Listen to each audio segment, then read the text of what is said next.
ശ്രീമതി ഷാഹിദ കമാൽ, ഒരു സ്ത്രീ എന്ന നിലയിൽ, അമ്മയെന്ന നിലയിൽ, ഈ സമൂഹത്തിലെ ഒരു പൗര എന്ന നിലയിലൊക്കെ സ്വാഭാവികമായും നമ്മുടെ മനസ്സിനെ വേദനിപ്പിക്കുന്ന, ഒരുപക്ഷെ ഈ വാർത്തയും അതിനെ തുടർന്ന് വരുന്ന വിവരങ്ങളും ഒന്നും നമുക്ക് കാണാനോ ഉൾക്കൊള്ളാനോ പോലും പറ്റാത്ത സ്ഥിതിയാണ് ഇപ്പോഴുള്ളതെന്ന് നമുക്കറിയാം. പക്ഷേ എങ്കിലും ശ്രീമതി ഷാഹിദ കമാൽ, ഇതെങ്ങനെ സംഭവിച്ചു, എന്തുകൊണ്ട് സംഭവിച്ചു, ഇതിന് പിന്നിൽ ഇനിയും പുറത്തു വരാതെ മറഞ്ഞു കിടക്കുന്ന കാര്യങ്ങളുണ്ടെങ്കിൽ അതെന്താണ്, അതിൽ നിന്ന് കേരളത്തിൻ്റെ പൊതുസമൂഹം എന്താണ് മനസ്സിലാക്കേണ്ടത്, എങ്ങനെയാണ് നമ്മൾ നമ്മുടെ കുട്ടികളോടുള്ള സമീപനത്തിൽ മാറ്റം വരുത്തേണ്ടത് എന്നു തുടങ്ങി നാളേക്ക് നമുക്ക് ആവശ്യമായിട്ടുള്ള ഒരുപാട് കാര്യങ്ങൾ ഈ സംഭവത്തിൻ്റെ ചുരുളഴിയുന്നതിലൂടെ നമുക്ക് കിട്ടും എന്നല്ലേ കരുതേണ്ടത്. അങ്ങനെയാണെങ്കിൽ ശ്രീമതി ഷാഹിദ കമാൽ, ഇപ്പോൾ വന്നിരിക്കുന്ന വിവരങ്ങളിൽ താങ്കൾ ഏതൊക്കെ കാര്യങ്ങളാണ് വിശ്വസിക്കുന്നത്? അതായത് അമ്മ കുഞ്ഞിനെ പുഴയിലേക്ക് എറിഞ്ഞു കൊന്നു, അതിൻ്റെ കാരണം എന്താണെന്ന് നമുക്കറിയില്ല, മറിച്ച് കുഞ്ഞ് പീഡിപ്പിക്കപ്പെട്ടുകൊണ്ടേയിരുന്നു, അതും ഈ അച്ഛൻ്റെ അനിയനാൽ എന്നും ഉള്ള വിവരം വരുന്നുണ്ട്. പക്ഷേ എന്തുകൊണ്ട് കൊന്നു എന്ന് നമുക്കറിയില്ലല്ലോ. താങ്കൾക്ക് എന്തൊക്കെ കാര്യങ്ങൾ മനസ്സിലായിട്ടുണ്ട് ശ്രീമതി ഷാഹിദ കമാൽ?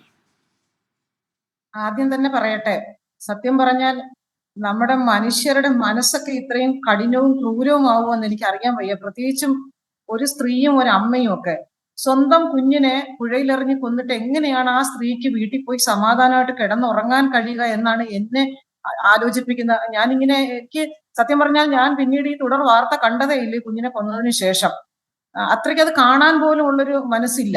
ഒന്ന്. രണ്ട്, നമ്മുടെ കുടുംബ ബന്ധങ്ങൾ, ആ കുടുംബ ബന്ധങ്ങളിലെ തകർച്ചകൾ അത് എത്തി നിൽക്കുന്നത് ഇതുപോലെയുള്ള ക്രിമിനൽ നടപടികളിലേക്കും അല്ലെങ്കിൽ അരാജകത്വത്തിലേക്കുമാണ് നമ്മുടെ കുടുംബ ബന്ധങ്ങൾ എത്തിച്ചേരുന്നത്.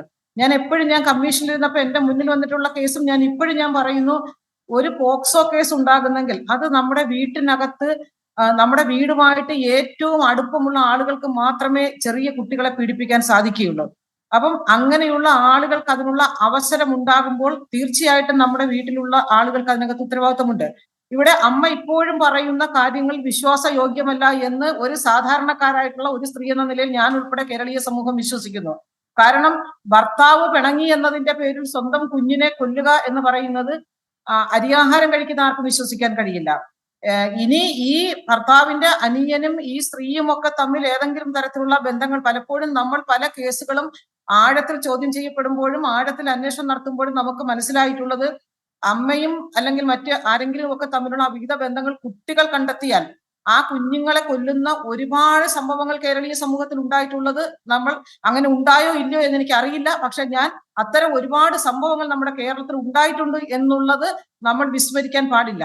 കാരണം ഒരു കുഞ്ഞിനെ ഒരു മനസാക്ഷി കുത്തുമില്ലാത്ത, ഒരു മനോവേദനയും ഇല്ലാതെ ആ കുഞ്ഞിനെയും ഒക്കത്തെടുത്തുകൊണ്ട് ആ കുട്ടിക്ക് നമുക്ക് കൊണ്ടുപോകുന്ന, കണ്ടാൽ ഏതോ മധുരപലഹാരം വാങ്ങിച്ചു കൊടുക്കാൻ കൊണ്ടുപോകുന്ന ലാഘവത്തോടു കൂടി ആ കുട്ടിയെ കൊണ്ടുപോയി ആ കുട്ടിയെ പുഴയിലെറിഞ്ഞ് കൊന്നിട്ട്, ഒരു കാര്യം എനിക്ക് കേരളീയ സമൂഹത്തോടും അല്ലെങ്കിൽ എല്ലാവരോടും പറയാനുള്ളത്, ഇത്തരം കൊലപാതകങ്ങൾ നടത്തിയിട്ട് ആ കൊലപാതകം നടത്തുന്ന ആളുകൾ മനോരോഗികളാണെന്ന മുൻവിധിയോടുള്ള പ്രഖ്യാപനവും അതിനെ തുടർന്നുള്ള അന്വേഷണവുമാണ് ഇത്തരം കൊലപാതകങ്ങൾ കൂടി വരുന്നത്.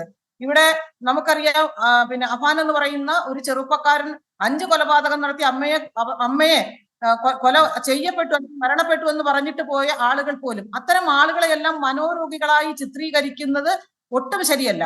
കാരണം ഇത്തരം ആളുകൾ എന്ത് കൊണ്ട് ഈ കുറ്റം ചെയ്തു എന്ന് കൃത്യമായി അന്വേഷിക്കുകയും അവരുടെ പങ്ക് അതിനകത്തുണ്ടെങ്കിൽ അത് വെളിച്ചത്ത് കൊണ്ടുവരികയും അത് കൃത്യമായ നിയമ നടപടികളിലൂടെ എത്രയും വേഗം ശിക്ഷ കിട്ടണം. ഈ പല കേസുകളിലും നമ്മൾ ഇങ്ങനെ ആദ്യത്തെ ഒരു ആരംഭ ശൂരത്വമുണ്ട്. ഏത് സംഭവം നടന്നാലും, ഏത് കൊലപാതകം നടന്നാലും, ഏത് കുറ്റകൃത്യം നടന്നാലും മാധ്യമങ്ങളടക്കം പൊതുസമൂഹമടക്കം സോഷ്യൽ മീഡിയ അടക്കം കുറെ ദിവസത്തേക്ക് ഇങ്ങനെ ചർച്ച ചെയ്യും. അതിനുശേഷം ആ കേസിന്റെ സമാപ്തി എന്തായിട്ടുണ്ട് എന്ന് പല കേസുകളും അന്വേഷിച്ചു പോയാൽ ഇപ്പോഴും അത് നീണ്ട കാലയളവിലേക്ക് ഇങ്ങനെ കോടതികൾ കിടക്കുകയാണ്. ഇതുപോലെയുള്ള പ്രതികൾക്ക് എത്രയും പെട്ടെന്ന് ശിക്ഷ നൽകി അത് പൊതുസമൂഹത്തിന്റെ മുന്നിൽ കൊണ്ടുവന്ന് ഇത്തരം കുറ്റകൃത്യം ചെയ്യുന്ന ആളുകൾക്ക് ഇതാണ് ശിക്ഷ എന്ന് നമുക്ക് സമൂഹത്തെ ബോധ്യപ്പെടുത്താൻ കഴിഞ്ഞാൽ മാത്രമേ. കാരണം പല കേസിലും പല പ്രതികളും വന്നിട്ട് പറയുന്നത് കേൾക്കാം, ഈ കേസിന് എന്ത് ശിക്ഷ കിട്ടാനാ, അല്ലെങ്കിൽ ഇത് എവിടെ പോകാനാ, എവിടം വരെ പോകും എന്ന് എനിക്ക് അറിയാമെന്ന് ഈ കുറ്റവാളികൾ വന്ന് ഇവിടുത്തെ മാധ്യമങ്ങളുടെ മുന്നിൽ നിന്നുകൊണ്ട് പറയുന്ന പോലും നമ്മൾ ഇങ്ങനെ നിസ്സഹായരായി കേട്ടു നിൽക്കുന്ന പല സാഹചര്യങ്ങൾ നമ്മുടെ മുന്നിൽ ഉണ്ടായിട്ടുണ്ട്. ഇവിടെ ഈ കുട്ടി പീഡിപ്പിക്കപ്പെട്ടതായി അമ്മ അറിഞ്ഞില്ല എന്ന് പറയുന്നത് പച്ചക്കള്ളമാണ്. കാരണം 3.5 വയസ്സുള്ള ഒരു മകൾ തന്റെ അരികിൽ കിടന്നാണല്ലോ ഉറങ്ങുന്നത്, ഒരു അമ്മയുടെ അരികിൽ കിടന്നാണ് ഉറങ്ങുന്നത്. അവൻ ആ 3.5 വയസ്സുള്ള കുട്ടിക്ക് അത് അനുഭവിക്കേണ്ടി വരുന്ന ക്രൂരമായ പീഡനം, ശാരീരിക മാനസിക പീഡനം അത് തിരിച്ചറിയാൻ ആ കുഞ്ഞിന് സാധിക്കില്ലെങ്കിൽ പോലും ആ കുഞ്ഞ് അനുഭവിച്ചിട്ടുള്ള അസ്വസ്ഥതകൾ, ആ കുഞ്ഞിന്റെ ശരീരഭാഗത്തുണ്ടായിട്ടുള്ള മുറിവുകൾ, അല്ലെങ്കിൽ ആ കുട്ടി മൂത്രമൊഴിക്കുന്ന സമയത്തുണ്ടാകുന്ന അസഹിഷ്ണുതയും വേദനയും ഒക്കെ 3.5 വയസ്സുകാരിയായ ഒരു കുഞ്ഞിനെ അമ്മ കുളിപ്പിക്കുമ്പോൾ, ആ അമ്മ ആ കുട്ടിയെ കുളിപ്പിക്കുന്നുണ്ടെങ്കിൽ ആ അമ്മ കുളിപ്പിക്കുന്ന നേരത്ത് ആ കുട്ടിയുടെ ശരീരത്തുണ്ടായിട്ടുള്ള മാറ്റങ്ങളും മുറിവുകളും ചതവുകളും ആ അമ്മ അറിഞ്ഞില്ല എന്ന് പറഞ്ഞാൽ അത് പച്ചക്കള്ളമാണ്. അതുകൊണ്ട് അതിന്റെ എല്ലാം പിന്നിൽ വലിയ ദുരൂഹതയുണ്ട്.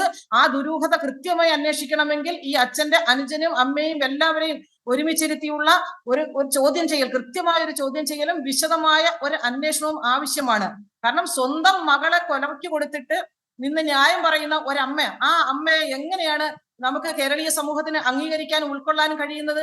അതുകൊണ്ട് തീർച്ചയായിട്ടും ഈ പോക്സോ കേസുകൾ, എപ്പോഴും ഞാൻ പറയാറുണ്ട്, പോക്സോ കേസുകളിൽ എന്നും ഈ വീട്ടിലുള്ളവർക്ക് അറിയാത്ത പോകുന്നതല്ല പോക്സോ കേസ്. വീടിനുള്ള അറിഞ്ഞുകൊണ്ടോ അല്ലെങ്കിൽ അറിഞ്ഞിട്ടും അറിഞ്ഞില്ല എന്ന ഭാവം നടിച്ചുകൊണ്ടോ, അതുമല്ലെങ്കിൽ അറിഞ്ഞിട്ടും അത് മറ്റാരെയെങ്കിലും സംരക്ഷിക്കാനോ ഒക്കെ വേണ്ടിയിട്ടുള്ള ഒരു ശ്രമം. അതെ ശ്രീമതി ഷാഹിദ കമാൽ, അത് വളരെ ശരിയാണ്. അതായത് ഇതറിയാതെ പോകുന്നതല്ല, വീട്ടിനകത്ത് നടക്കുന്ന ഇത്തരം ക്രൂരമായ ക്രൂരകൃത്യങ്ങൾ അത് അറിഞ്ഞിട്ടും പറയാതെ ഇരിക്കുന്ന, അത് മറച്ചു വെക്കുന്ന, അതിനെ നിയമത്തിൽ മുന്നിൽ കൊണ്ടുവരാനുള്ള എല്ലാ സാധ്യതകളെയും പഴുതുകളെയും ഇല്ലാതാക്കുന്ന ആ മനോഭാവമുണ്ടല്ലോ, അതാണ് ഏറ്റവും വലിയ കുറ്റകൃത്യം.